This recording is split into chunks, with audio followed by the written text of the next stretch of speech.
Some leaders leave footprints, others leave libraries. You're tuning into the Authors on Mission podcast, where industry giants become literacy legends. In every episode, we talk with authors who turn their brilliance into books that transform lives. I'm Danielle Hutchinson, your host and Chief Creative Officer at Authors on Mission. Welcome to your authorship experience.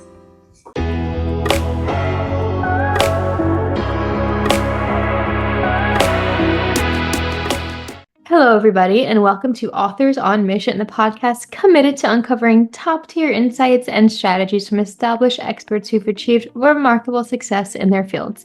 I'm your host, Danielle Hutchinson, Chief Creative Officer at Authors on Mission, and today we're diving deep into the true powerhouse of the real estate world. My guest has over 50 years of hands-on experience as an investor, a teacher, a business owner, and international speaker. He's the president of Vanguard Marketing and Investments and has helped countless entrepreneurs transform their business through his unique mentoring program based on what he calls the 7 secrets of success. So we're going to dive into his books on business, self-improvement, and real estate. And without further ado, please join me in welcoming Dennis Henson to our show. Welcome, Dennis. Thank you, Danielle. I appreciate you having me. Of course. But we love to have people from all different walks of life join our show and discuss the writing process, writing tips, and of course, anything else we can benefit from it. So, I'm excited to learn more about yours. Do you mind just sharing a little bit about who you are and what led you to writing this 7 secrets? I own several businesses.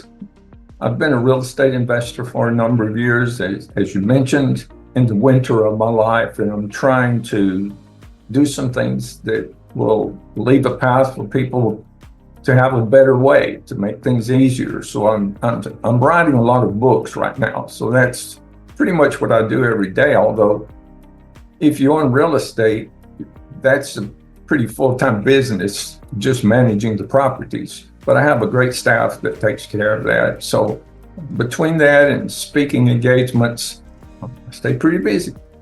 Awesome. Well, thank you for sharing that story behind writing this book. It's great to know that it's come from all these experiences, and now you've been just keeping busy with, doing the speaking and everything. I'm sure in your heart, it means a lot to know that your book not only touches people when they're reading it, but also you're able to, influence their lives through your speaking engagements as well. So really amazing stuff there. So a little bit more about yourself. Your work mentions 7 timeless laws of nature. So I'm curious to know, how did you discover these principles? How did they come to be? When I started in the business world, I was a band director. I graduated from Jacksonville State University and got a master's degree from Mississippi State. And I wanted to be a college band director, but I had taught high school band for several years. And Georgia Tech called me and said, "We want you to come be the band director at Georgia Tech." So that was a dream come true. So I moved to Atlanta, and while I was there visiting a friend, his phone rang. Back then there were no cell phones. The phone was on the wall. Mm-hmm. And he had a odd look on his face, and he said, "The call's for you." And so I took the call, and it was a company in Tennessee, and they said, "We want you to come up and interview." I said, "Well, I'm not interested in another job. I've got the dream job. I'm going to be the band director at Georgia Tech." And they said, "Well, let's just discuss it. We'll give you a round trip ticket, buy you a steak, pick you up in a limousine, and give you a $25 cigar." I didn't smoke, and I could get a steak in Atlanta, but the round trip ticket on a plane back in '75 was a big deal. So I thought, I'll go out there and tell them no. So I went up and interviewed, and all the things they said came true. They picked me up in a limousine, we had a steak. After the interview, I still wasn't very interested until they discussed the salary. They offered me 20 times the salary that Georgia Tech was offering. Oh, wow. So at that time, I went into business. I took that position. So when I came back, they'd given me 3 books to read: Think and Grow Rich, Success the Glenn Bland Method, and The Greatest Salesman in the World by Og Mandino.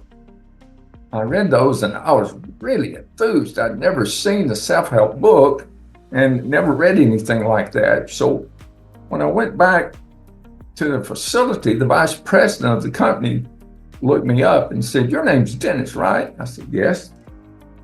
He said, "My name's Jack." His name was Jack McConaughey. And he said, "Come into my office. I want to get to know you better." So he brought me into his office. Now, there were hundreds of people there. I mean, it was a big company. And out of all the people there, I thought, well, this is interesting. Here's the vice president of this big company, and he's asking me to come in. And he started asking me things. Where you want to be in 5 years? What you want to be in 10 years? What do you want to make out of your life? What are you going to leave when you're gone? I never heard anything like that. I didn't know what to say. Then he started telling me, well, Dennis, there are these certain laws that if you live by these laws, everything's going to be easy. You'll make a lot of money. You'll have lots of friends. People will respect you. Your life will be happy. But if you do not follow these laws, things are going to be difficult. It's going to be hard to make a living, hard to get along with people. You have to follow the laws. And I remember stopping him. I put my hand up and said, "Stop, Jack, stop." He'd already given me 3 books. And I thought, well, he's telling me about this book I need to read. So I said, "Where's the book? Give me the book." He laughed and said, "No, Dennis, you don't understand. There's not a book. It's in lots of books. It's a life study." So after I left that, I thought, there needs to be a book. Now, this was in 1975. So I thought, I'm going to find the book. So I probably looked for 10 years. I read lots of different books. I looked for articles. I looked in libraries. There wasn't an internet or a Google. So I looked everywhere I could think of, and he was right. There wasn't a book. So I determined, well, I think I'll write it myself because I'm doing a lot of reading. So over the next 40 years, I was formulating this book. I pretty much worked on it all of the time for a total of 50 years. And this year, I finally put it all together. And this week, I finished it and I'm polishing it. It's called The Laws of Nature for Success. And the difference in that book and all the others is there's a lot of people that tell you pieces of what is involved in success, like getting your mind right or being persistent or the different things. But as far as I can tell, no one has come up with do this first, this next. And I'm ADD, so everything has to be in order for me. I'm obsessive compulsive. So over the years, I'd put a piece in. I said, no, that doesn't fit. I'll take it out. I'll put it in. So to make a long story short, it's going to be a very interesting book so that people can have a dream and say, okay, I would love to do this. Let's say a young person decides, I want to be a veterinarian. So they can take this book, The Laws of Nature for Success, and follow the track, and eventually they'll become a veterinarian or anything else that they want. I mean, it's a pathway, a bridge from where you are to your ultimate dream. Yep, I think it's great that, you kind of came about this idea then, from what I'm understanding, based on the fact that there wasn't something out there already for it. You were offered the advice to check out all of these other books, but there hadn't yet been one written that had those specific ideas in it. So in a way, you filled a need that had to be filled in the world. Would that be correct in saying? That's true. And I've mentioned it to quite a few people. And of all the things I talk about, it seems that book gets the most attention. They say, I want that book, The Laws of Nature for Success. That sounds like something I'd really be interested in. So I'm going out of my way to try to make it interesting in addition to informative. Right. And of course, that's what we all aim for when we're doing our writing. I'm sure anybody listening today finds that as even a challenge that they are working around themselves right now. The balance between presenting information, but then also doing it in a way that is engaging, like you just mentioned. Would you like to speak a little bit about, how exactly you did that in your writing? I'm sure you have like some stories mixed in and some other elements. Would you mind just explaining a little bit what the process was like? Well, there's 7 laws, and for each law, I used the example of someone really, really famous and how they used that law to catapult them into success. And then after that, I have one story. It's of the Wright brothers.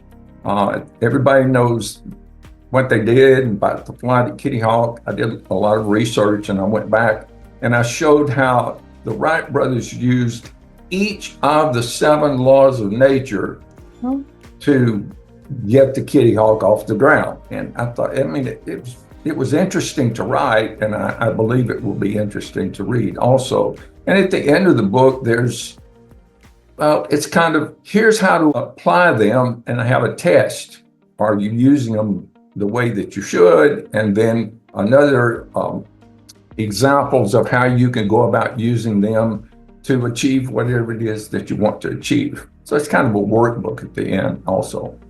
Hey, I love anything in a book that allows the readers to engage with it more, like that workbook, like you said. It's not just a book that they're going to close and put up on the shelf, but you're giving them an actionable step to take to continue on with the process of learning everything that you're trying to get across. It's like, I guess that's where your teaching background comes into play, right? Giving them that homework to do after reading it. Would you say that the teaching background had a big influence in the development of this as well? Yes, absolutely. Yeah. I always think, anything that we go through in our lives, helps to build the books that we write when we begin it. So of course, knowing how your students learned and process information, it's very similar to how readers would process it. So, I definitely agree that it was a great step to have in your book. And not to mention, of course, everybody loves hearing about famous people, and, seeing that it can relate to your processes and theories is just another element layered onto it. So really cool stuff. I also understand that you kind of include the metaphor of a genie lamp throughout your book. Is that correct? Well, that's a different book. It is a different book. So The Mystery of the Lamp is an entirely new book as well. So I wasn't sure if they were two separate or if they were intertwined. That's why I made that distinction. I'm very sorry for that. But I'm really interested to know a little bit more about it. Are they both self-help books?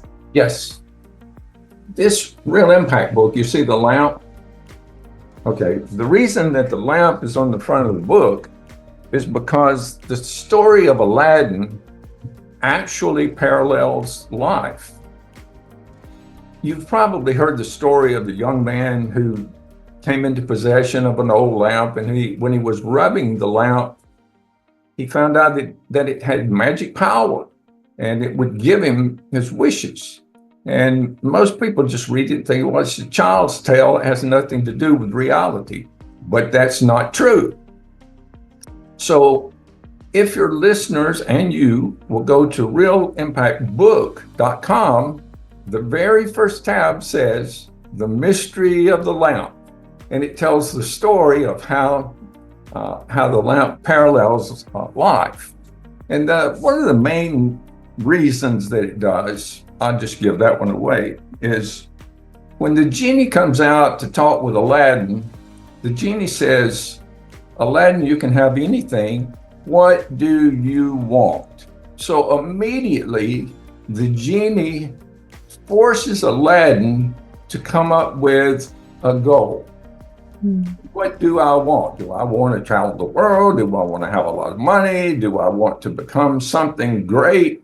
So that's one of the secrets of success.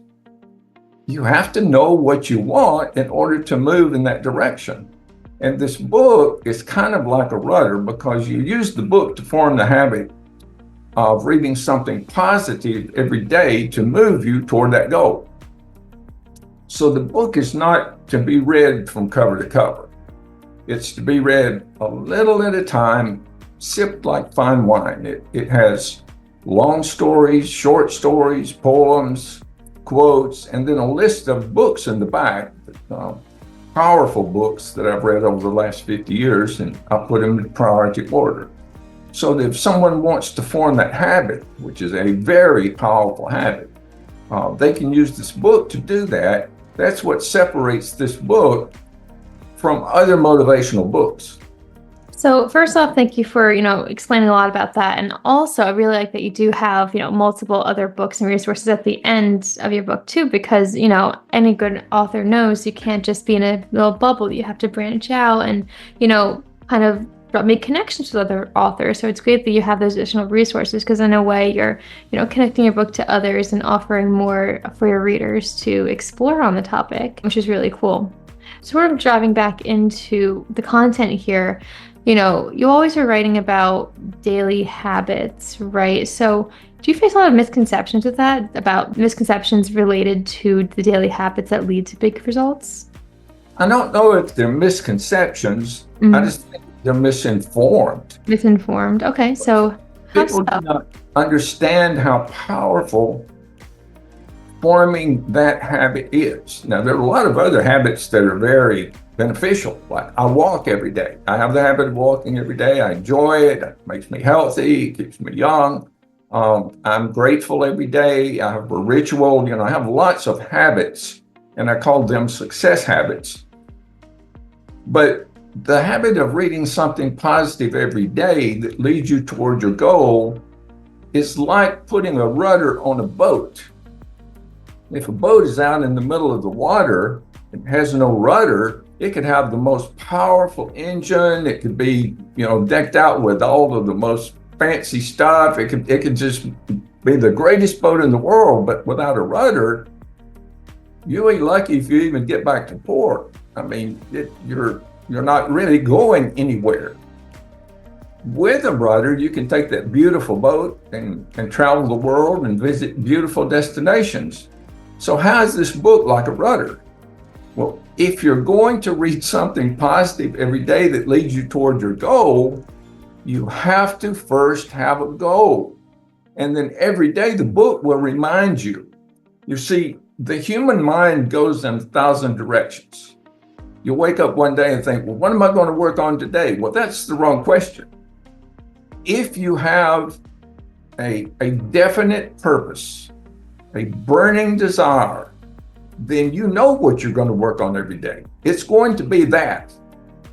And reading a little bit to educate and motivate yourself toward that direction is going to get you there a lot faster than if you just haphazardly check into what works and what doesn't.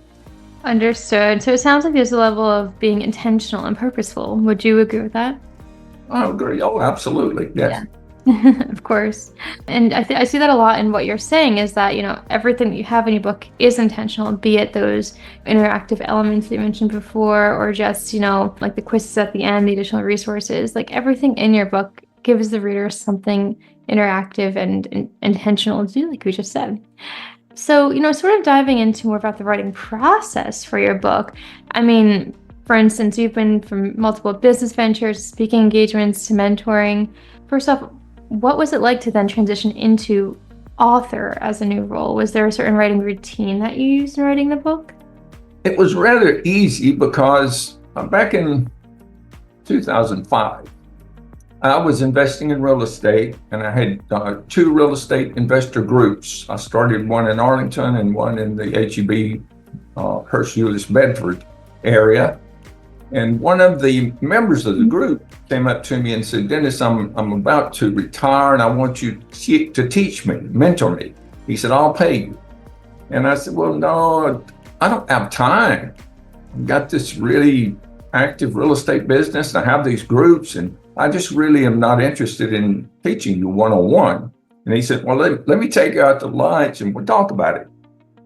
So I told my wife, I'm going to tell Mike I'm not going to do this. I don't have time. I'm not interested. So we went out to eat. After we ate, he had a coat on like this. He reached in his pocket and pulled out a checkbook and handed it to me and said, here, fill this in.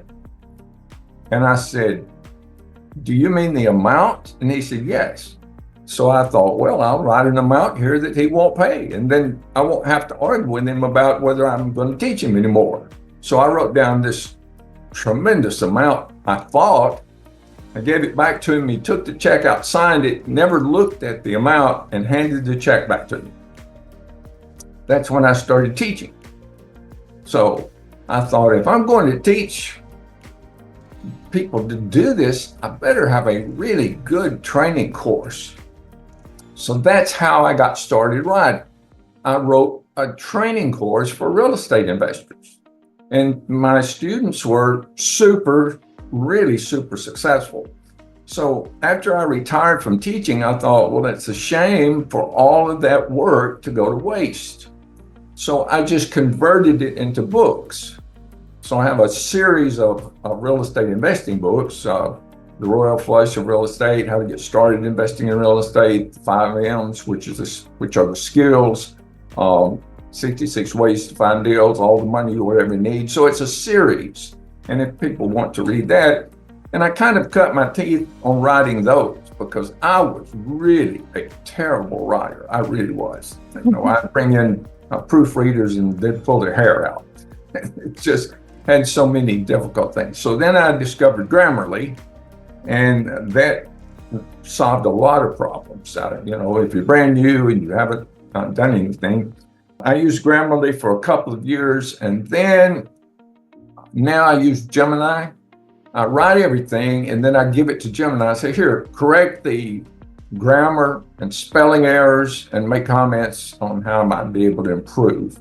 So I use AI some. I actually write the stuff myself, but I let AI help me refine it, which is, it's kind of a fun process. Understood. And, one thing I wanted to touch upon, which maybe we talked before, is, the idea that you thought you were such a terrible writer. But you know what? Everyone might have that fear in the beginning, but like you mentioned, it's all about learning from those editors and those proofreaders and going through those multiple iterations until you get the book to exactly where you need it to be. So I guess that's a whole other part of the process as well. Did you find that as like a struggle, or I'm guessing, overall you're able to learn from that as well? Is that correct? Here's how it is. If you have a burning desire to do something, it may be a struggle, but it's a fun struggle. So when I was in high school, I was a terrible student. I was dyslexic, had ADD, attention deficit. I was just a terrible student, and I didn't want to be in class. We were poor. My father was a disabled veteran from World War II, and we lived on a pension, a veteran's pension, which was not very much money. So we didn't have much money. I had poor grades. I didn't like school. Most of the people that went to the little school that I went to didn't go to college. I had never even thought about going to college. So it wasn't something that was probably going to happen until one day I went to school, and about lunchtime, the intercom said, well, we're going to have assembly this afternoon. Now, I was a band member. I enjoyed being in the band. I was too little to play football. If I had been bigger, I would have been a football player, but I wasn't. So I played the drums in the band, and I loved the drums. So the assembly turned out to be a college band. And I went and listened. I thought, oh, that's pretty good. Yeah. And then after that, the band director turned around and said, well, we brought a little treat. We brought our marching drum section with us, and they're going to put on a little presentation. So we were in the gym. They got out in the middle of the gym floor, and the first thing they did was reached in their pocket and put on a pair of sunglasses. And I thought, oh my goodness, this is going to be good. And it was. I don't know. Have you seen the movie Drumline from 2002? I think I have some recollection of that. I couldn't quite say I remember exactly, but I'm assuming it was a little bit like the scene in that movie. Well, that Drumline in 2002, those guys were doing some of the same things that I was watching back in 1963. And when I saw that, my head just exploded. I thought, I have got to be in that. I mean, that's the greatest thing I've ever heard in my life. So I went to my band director and said, how do I get in that drum section? And he laughed and he said, well, you have to go to college. And I was shocked. College? He said, yeah, with your grades, they're never going to let you in college. So I said, well, if I change my grades, you think I can be in that drum section? And he said, well, if you don't, you never will. So I went and talked with all of my teachers. I mean, that day changed my life. I went and talked with the teachers. Some of them laughed at me. I said, I'm going to college. I've got to make A's and B's. And they thought that was hilarious because I was the worst student in the school. But from that day until I graduated, those D's and F turns into A's and B's. And I enjoyed doing it. So what was the difference? The difference was I knew what I wanted and I was willing to do whatever it took. And 4 years later, I was a member of that drum section. And the next year I was a section leader of that drum section. So getting your mind right, which is the first of the 7 secrets, is very important. And if you get your mind right and you know what you want and you're willing to do whatever it takes to do it, you'll never have to work again, because it's not work anymore. It's fun. I can't wait to get up and go get closer to where I want to be. So that's something that people don't know. Once they realize it, it's life-changing. Yeah, and one thing that's, I think, particularly resonating about what you said when you were talking to your teacher and you said, if I get my grades up, am I going to make the team? And you just said, well, you're not going to unless you try. That's a, misphrasing of what you just said, but the main idea is that you have to get out there and try, which is exactly what you did. And whether it be with writing or anything else in life, to all of our listeners out there, it's something we should all hold on to. You can't just stay stagnant. You have to give it a try and get out there. So right. People get desires and they think, oh, I would love to do that, but then their butts get in the way. I would love to do that, but I don't have the money, but I don't have the connections. I don't have the education. I don't have the looks. I don't have the clothes. But they got to move their butts and replace it with hands. I would like to be a band director, and I'm talking with my band director about it, and I'm learning to play my instrument better, and I'm checking out schools, and I'm looking into scholarship. Once you make that decision and you cultivate this fire, this burning desire, then everything in the universe starts moving toward you twice as fast as you're moving toward it. All of the doors open, the Red Sea parts, and it really does. Yeah, definitely. And I think that's actually a really cool thing for everyone to remember after this podcast today, is to change your butts into ands. That's a really cool phrase in there. I'm sure you might have even have that in your book. Is that true? Is that something that just came up with on the spot just now? It sounds like something you practiced before. It's not in any of the books I'm writing right now, but I've got a lot of other books that are coming up. That's a good idea. I'll put No, it's a really cool phrase. It's catchy and it makes sense. So kind of segueing back into the writing process itself, would you say that your writing process has evolved between your earlier works and your most recent works? For example, you mentioned about how much you had to go through the editing in the beginning. Do you find a big difference as when you're writing now for these more recent publications? Danielle, when I first started writing, I was literally terrible. My spelling was bad. My grammar was bad. I didn't know where commas went. I was really bad. I gave one of my books to one of my students to edit, and he came back and he edited one chapter, and it had 1,000 red marks. Mm-hmm. And I said, well, how long do you think it will take you to edit the rest of the book? And he said, the rest of my life. Oh, geez. That's a true story. And he wouldn't do anymore. So yes, I've evolved. And now, I don't want to be immodest, but I'm pretty good. If you go to Amazon and look at the reviews, that's where you know if you're good or not. People will tell you what they think. And so I've got over 100 reviews for a Real Impact and a 5-star average, which is not easy to do. That really is not. If you've written a book, you already know that it's difficult. And my next books are going to be better than that one, because I can just feel it. The first books I wrote, I took them off. You can find them, but you can't buy them, because I took them off the market, bought them up, and brought them home. They were just that bad. Yeah, well, hey, again, that's what we all have to learn from, right? Is even if we start off being a little bit, bad writing. I guess, like you said before, even just having minor challenges too. It's all about learning and improving, and you're proof of that. Because like you said, just go to the reviews and you'll see for yourself. So wonderful. So let's talk a little bit, if you don't mind, about some of your speaking engagements, because that's another huge part of what you've been doing. My first question then is, do these books play a big part in your speaking engagements? Would you say that they help you to book more of those? They have a role to play with each other in between the engagements and the books. What's that relationship like between writing and speaking? Most of the speaking engagements I've had in the past were real estate related. Expos, going to real estate investor groups. I had my own real estate investor groups.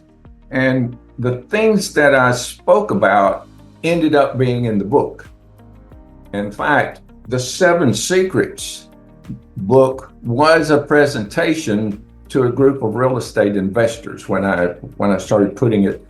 I used my own story about when I went to college, about how I used each of those 7 secrets to get from impossible to getting into college, doing what was impossible.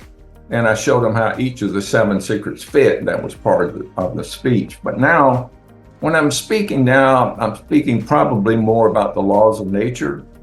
So my speaking career has evolved from real estate into motivational speaking. And that's what I really focusing on right now, and what I really want to do to reach more people and to let more people know about my books. Yeah, and I know it's kind of interesting how it always works that way, right? That your books will interplay with your speaking engagements. And eventually, right, it allows more people to check out your books, and in turn, more people are curious to hear about your speaking engagements. So, that's something I used to always say to our listeners. You might have a book out on the market, but how are you leveraging it? Are you able to help it enhance your speaking side? Is it, how interrelated and interconnected can you make these? So, yeah, it's incredible that you've been able to do that. If anybody's interested in perhaps, checking out some of these speaking engagements, maybe even having you come and speak for their own events, where can they find you? Where can they find out more information about that? If they will go, in fact, if it's okay, I'd like to give everyone a gift. Do you mind that? Wow. Okay. Yeah. What's the gift, everybody? First of all, you asked how to get in touch with me. Everything is on the website, realimpactbook.com. Realimpactbook.com. Right at the top in the middle, it says contact us. That has my phone number, has my email address, has my home address. I'm very easy to get in touch with. So you can pick the phone up and call me. If you need some help, I'll help you out. So that's how you get in touch with me. There's also a link on that same website that says monthly special. Some monthly specials, I'm just giving away books. Okay. Like last month it was Think and Grow Rich. I'm not sure what it is this month. I think it may be The Greatest Salesman. I don't know, but every month I give away something, or I have a really big discount on one of my products. So my books are all in audio, softcover, hardcover, and ebook. Now, if everyone listening will go to realimpactbook.com and scroll all the way to the bottom, it says podcast attendee. You click on that and put in your email address and your name, you will get an instant download. It's not next week or tomorrow or in an hour, it's instant. You can have that ebook of Real Impact Daily Inspiration before this podcast is finished. And there are no strings. You're not going to be put on a mailing list and get spammed. That's not going to happen.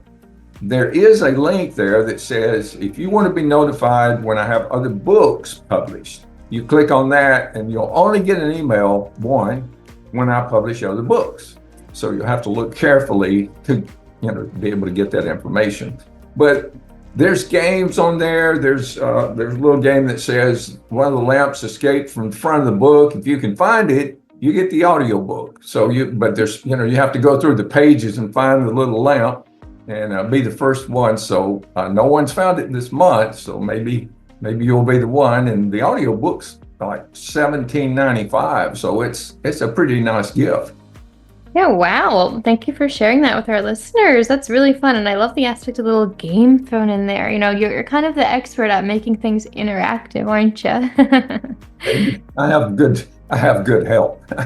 I love that. I love that. So, to everybody listening today, we're going to put the links in the description box of this podcast today. But, wait for the podcast to be completely over before going ahead and clicking on those. But yeah, lots of fun stuff for you to explore. I highly recommend checking it out. And before we do pop off for today, Dennis, I'm wondering, do you have any, last bits of information that we could share with our listeners today, whether about, the writing world or about just improving yourselves based on our experiences in general?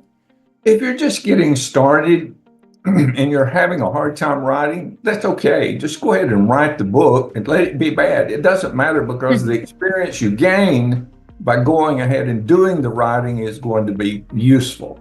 Another thing, on the realimpactbook.com, there's a link that says help the children. This book is life-changing. If I can get it in the hands of young people in disadvantaged communities, I want to do that. So there's a GoFundMe link there, help the children. Every penny that's donated goes into purchasing these books to be distributed to children in disadvantaged communities, through small libraries, through schools that don't have adequate budgets. We're also giving them to nursing homes and senior citizen centers, because they love to read this kind of thing also. The main thing, if you want to become a successful writer, is make that your ultimate goal. When you wake up every morning, think of that first and think, what can I do today to help me finish the book? If you have the book finished, help me get it edited, formatted, and put up and published. And once that happens, then the marketing comes. And I don't want to frighten you, but that's the most difficult part. But then you just make that your goal, and you do whatever it takes to get your book in front of people and get it marketed. And if you do that, you'll become successful. Awesome. Well, thank you so much for sharing that. There's many different sides to that. We've mentioned before about how it's important just to get started writing, even if it's bad, even if you think it's not going to be that great, you at least have something on the page. But also the element you have here, Dennis, of giving back. You're giving back to your readers by offering them all these promos, like you just mentioned, but also just to these charity organizations. It's really impressive. And I think that's something that today, listeners, if you have one bit of advice for how to market your own book and get it out there, giving back is kind of, I guess you'd say, the first step to doing that. Would you agree with that, Dennis? Yes. Yeah. It's, about like giving back and helping others, but it also allows people to, see your message, and, they're more inclined to check out what you have too. So it's a win-win for everybody. So yeah, with that being said, I think we learned a lot from this podcast today. We learned about your books, we learned about the writing process, and now everybody, as soon as we're off today, you can go ahead and check out those resources for yourself. Dennis, I want to thank you so much for joining us on the podcast. Again, it was really an incredible conversation. Well, thank you. I really enjoyed it, Danielle, and I hope you'll have me on again sometime. Yeah, we would love to have you on, whenever you have a new book coming out, or, some more to share with us. I know our listeners for sure have gained, some valuable insights and wisdom from these many years of experience you have in other areas, real estate, business, mentoring. As we begin to wrap up today, I just want to say, again, the principles from both books, Mystery of the Lamp and Real Impact Daily Inspiration, just really helps to empower us with the knowledge and confidence to kind of follow in your footsteps, to learn from you, and to write our own books too in our own fields. So everybody, again, check out Dennis's books to learn more about implementing these powerful principles in your own life. And until next time, keep pursuing your mission with purpose and passion. We'll see you next time on Authors on Mission podcast. And thanks again. This is Danielle Hutchinson reminding you that somewhere, someone needs the book that only you can write.